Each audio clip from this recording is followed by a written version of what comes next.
నేడు తెలంగాణ రాష్ట్ర ముఖ్యమంత్రి వర్యులు సోదరులు రేవంత్ రెడ్డి గారితో తెలంగాణ రాష్ట్రంలో ఉన్నటువంటి ఏవియేషన్ అలాగే ఎయిర్పోర్ట్స్ డెవలప్మెంట్ గురించి ప్రత్యేకంగా చర్చించడం జరిగింది. అందులో మీకు కూడా తెలిసినటువంటి విషయమే, ఎంతో ఆసక్తిగా తెలంగాణ ప్రజలు, వరంగల్ ప్రజలు చూస్తున్నటువంటి విషయం, వరంగల్లో ఒక బ్రహ్మాండమైనటువంటి ఎయిర్పోర్ట్ ని స్థాపించాలని రాష్ట్ర ప్రభుత్వం రేవంత్ రెడ్డి గారు పట్టుబట్టి మరి ఆ యొక్క కార్యక్రమాన్ని ముందుకు నడిపిస్తున్నారు. మరొక పక్కన మన దేశ ప్రధానమంత్రి వర్యులు నరేంద్ర మోదీ గారు కూడా వరంగల్ అంటే చాలా ఇష్టమైనటువంటి ప్రాంతం ఆయనకి. ఇక్కడ ఉన్నటువంటి చరిత్ర గాని, ఆ ప్రాంతానికి ఉన్నటువంటి ఒక కల్చర్ గాని, దీన్నన్నింటినీ కూడా ముందుకు నడిపించాలని కేంద్ర ప్రభుత్వం, ప్రధానమంత్రి గారు కూడా ఎప్పటికప్పుడు ఆ కార్యక్రమాల్లో సహకారం కూడా అందిస్తున్నారు. ఇలా అందరం కూడా మంచి ఆలోచనతో వీలైనంత త్వరగా వరంగల్ ఎయిర్పోర్ట్ ని స్థాపించాలి, మొదలు పెట్టాలి అనే ఆలోచన ఎప్పుడైతే వచ్చిందో దానికి రేవంత్ రెడ్డి గారు ఒక సంకల్పంగా కంకణం కట్టుకొని అక్కడ ల్యాండ్ తాలూకు విషయం ఎన్నో సంవత్సరాల నుంచి, ఇదేదో కొత్తగా వచ్చినటువంటి విషయం కాదు. గతంలో ఉన్నటువంటి ప్రభుత్వాలు కూడా కేంద్రం నుంచి మేము రిక్వెస్ట్ చేశాం. వరంగల్లో ఎయిర్పోర్ట్ అథారిటీ దగ్గరే సుమారు 700 ఎకరాలు ఉంది.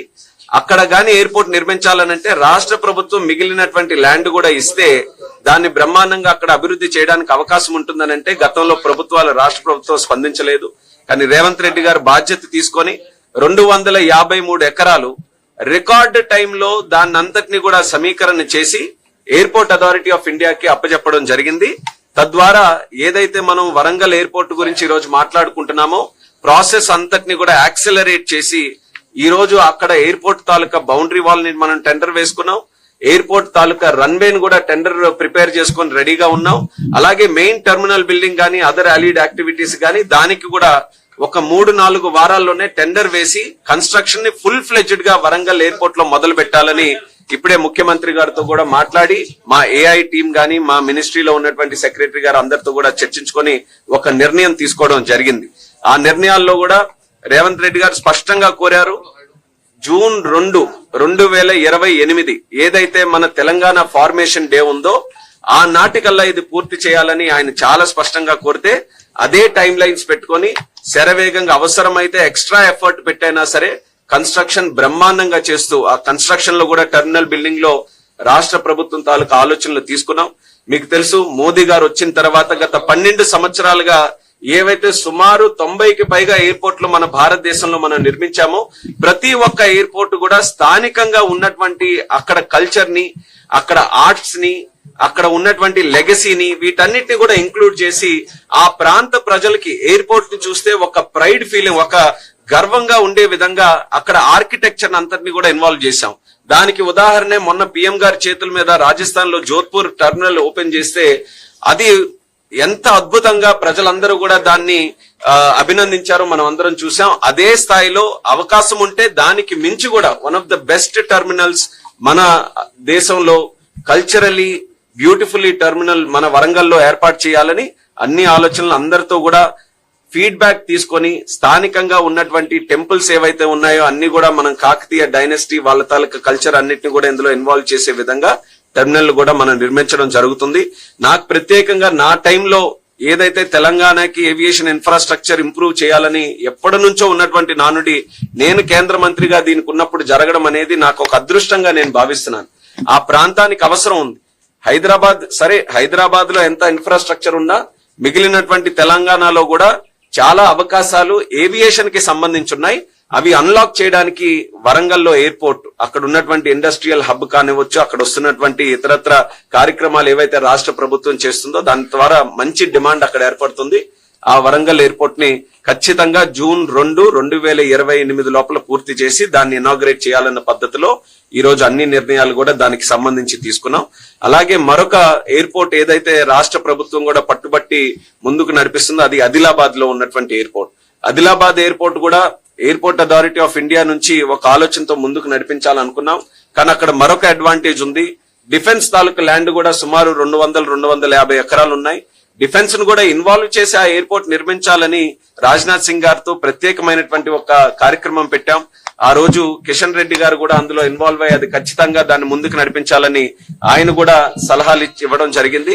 రాజ్నాథ్ సింగ్ గారు కూడా ఒప్పుకొని వాళ్ళ డిఫెన్స్ వాళ్ళందరితో కూడా మాట్లాడితే చాలా ఇంట్రెస్టెడ్ గా అక్కడ డిఫెన్స్ ఇన్ఫ్రాస్ట్రక్చర్ ని ముందుకు నడిపించాలని వాళ్ళు కూడా ఒక ప్రపోజల్ ఇచ్చారు.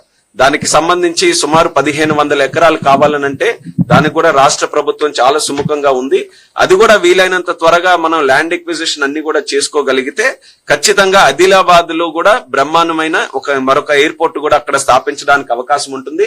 కేవలం సివిలియన్ ఎయిర్పోర్టే కాదు, డిఫెన్స్ కి సంబంధించిన ఎయిర్పోర్ట్, డిఫెన్స్ తాలూకా యాక్టివిటీతో అక్కడ మ్యానుఫ్యాక్చరింగ్ గానీ వాళ్ళ ఆపరేషన్స్ గానీ వాటన్నిటితో కూడి ఉంటుంది. అది స్ట్రాటజిక్ గా చాలా గ్రేట్ లొకేషన్, మన ఆదిలాబాద్ లొకేషన్ చుట్టుపక్కల 2-3 రాష్ట్రాలకు కూడా కేటాయించినటువంటి లొకేషన్ కాబట్టి దానికి సంబంధించి కూడా మా మినిస్ట్రీ ఆఫ్ సివిల్ ఏవియేషన్ నుంచి ఏ సపోర్ట్ కావాలన్నా దానికి ఫుల్ ఫ్లెడ్జ్డ్ గా మేము ఎక్స్టెండ్ చేస్తామని కూడా ముఖ్యమంత్రి గారికి స్పష్టంగా మేము తెలియజేశాం. హైదరాబాద్ ఎయిర్పోర్ట్ ఇట్ సెల్ఫ్ ఈ రోజు చాలా కెపాసిటీ, దేశంలో ఉన్నతమైనటువంటి ఎయిర్పోర్ట్స్ లో హైదరాబాద్ ఎయిర్పోర్ట్ ఈ రోజు ఒకటి. అక్కడ క్రమేపీ కూడా ఎంఆర్ఓస్ గానీ అదర్ యాక్టివిటీస్ గానీ అన్ని ఇంప్రూవ్ చేసుకుంటూ వస్తున్నారు.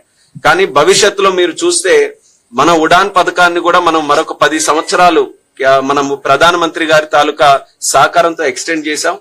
30,000 కోట్ల రూపాయలు సుమారు నెక్స్ట్ 10 years లో మనం ఉడాన్ పథకం ద్వారా ఖర్చు పెడుతున్నాం. మరొక 100 ఎయిర్పోర్ట్లు నిర్మించాలని ఒక లక్ష్యం పెట్టుకొని మనం ముందుకు వెళ్తున్నాం. అంటే ఇవన్నీ కూడా అంటే 30,000 crores, 100 ఎయిర్పోర్ట్స్, 200 హెలిపోర్ట్స్ ఇవన్నీ కూడా చేస్తున్నామనంటే ఏవియేషన్ ఇన్ఫ్రాస్ట్రక్చర్ గానీ, ఎయిర్పోర్ట్స్ గానీ, ఎయిర్ ట్రావెల్ గానీ ఎంత ఎక్స్పోనెన్షియల్ గా భవిష్యత్తులో పెరగబోతుందో మనం అందరం కూడా గమనించాలి. ఈరోజు సింగపూర్ అని మాట్లాడతాం, దుబాయ్ అని మాట్లాడతాం, అబుదాబి, టర్కీ ఇవన్నీ కూడా ఈ రోజు పెద్ద పెద్ద ఎకానమీస్ గా ఈ రోజు పెరిగాయనంటే అక్కడ కోర్ అంతా కూడా ఒక్క ఎయిర్పోర్ట్, ఏవియేషన్ ఇన్ఫ్రాస్ట్రక్చర్. దీనివల్ల ఆ ఎకానమీస్ అన్ని కూడా మల్టీఫోల్డ్ గత 20-30 సంవత్సరాలుగా గ్రో అయ్యాయి. ఆ కెపాసిటీ, ఆ పొటెన్షియల్ ఈ రోజు భారతదేశంలో ఉంది. అది అన్లాక్ చేశారు మన నరేంద్ర మోదీ గారు. ఈ రోజు ఆ యొక్క కెపాసిటీ రాష్ట్రాలు కూడా రియలైజ్ అయ్యి మా ప్రాంతాల్లో మరిన్ని ఎయిర్పోర్ట్స్ చేయాలని ఈ రోజు వాళ్ళు కూడా చాలా ఫుల్ ఫ్లెడ్జ్డ్ గా ముందుకు వస్తున్నారు. దాన్ని అభినందిస్తున్నారు రాష్ట్రాలన్నీ కూడా. ఎందుకనంటే ఈ రోజు ఇండియా అచీవ్ చేసినటువంటి సక్సెస్ ఏవియేషన్ లో దాంట్లో ప్రధానమైన భాగం రాజ్యాల తాలూకుది ఉంది. వాళ్ళు సపోర్ట్ చేసుకుని స్టేట్స్ కూడా ముందుకు వచ్చి ఇందులో పార్టిసిపేట్ చేశారు కాబట్టి చేశాం. భవిష్యత్తులో అదే తరహాలో చేసి ఇండియాని ఏవియేషన్ కి వరల్డ్ లోనే ఒక హబ్ గా క్రియేట్ చేయాలన్నది మోదీ గారి తాలూకు ఆలోచన. దాన్ని సంపూర్ణంగా వికసిత్ భారత్ 2047 కప్పడాల్లో మనం పూర్తి చేస్తాం. దాంట్లో స్టేట్స్ ఇదే రకంగా తెలంగాణ ఎంత ఫాస్ట్ గా ఈ రోజు రెస్పాండ్ అయ్యి ఈ యొక్క కార్యక్రమాల్లో పార్టిసిపేట్ చేస్తుందో అలాగే మిగిలిన కూడా స్టేట్స్ అన్ని కూడా చేస్తే ఇంకా శరవేగంగా మన లక్ష్యాలను చేరుకోవచ్చు. అలాంటి సహకారం అందిస్తున్నటువంటి రేవంత్ రెడ్డి గారికి మినిస్ట్రీ తరపున, కేంద్ర ప్రభుత్వం తరపున నా ధన్యవాదాలు తెలియజేసుకుంటున్నాను. ఎందుకనంటే మళ్ళీ చెప్పాలనంటే ఎయిర్పోర్ట్ తాలూకా ల్యాండ్ ఎక్విజిషన్ ఒక చరిత్రలాగా జరిగింది. అంత ఫాస్ట్ గా ఎప్పుడు కూడా మేము కూడా అనుకోలేదు అంత ఫాస్ట్ గా ఎవరైనా చేసిస్తారని. కానీ ఇచ్చిన మాట ప్రకారం 1 ఎకరా కూడా తక్కువ లేకుండా అంతటిని కూడా పూర్తి చేసి మాకు అప్పచెప్పడం జరిగింది.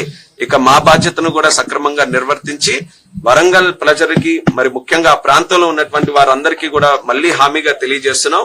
One of the best airports ని వరంగల్ లో నిర్మించడానికి రాష్ట్ర ప్రభుత్వం, కేంద్ర ప్రభుత్వం అందరం కూడా సమిష్టిగా కృషి చేస్తాం.